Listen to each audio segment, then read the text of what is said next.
वक्ती फायदा क्या है?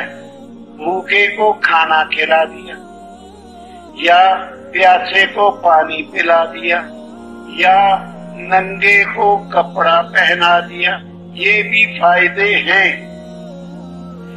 लेकिन ये छोटे फायदे हैं।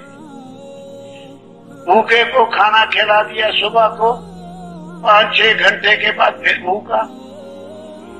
प्यासे को पानी पिला दिया, 4-5 घंटों के बाद फिर प्यासा। नंगे को कपड़ा पहना दिया, 2-4 महीनों के बाद फिर नंगा। फायदा तो पहुंचाया, लेकिन चंद घंटों का, चंद महीनों का फायदा पहुंचाया। ये एक किस्म का फायदा है, ये भी हम पहुंचाया करें, ये भी। नंबर 2, एक फायदा है बहुत बड़ा, दायमी फायदा। दायमी फायदा वो क्या है? एक आदमी नमाज छोड़कर जहन्नम की तरफ जा रहा, नमाजें पढ़ता ही नहीं, न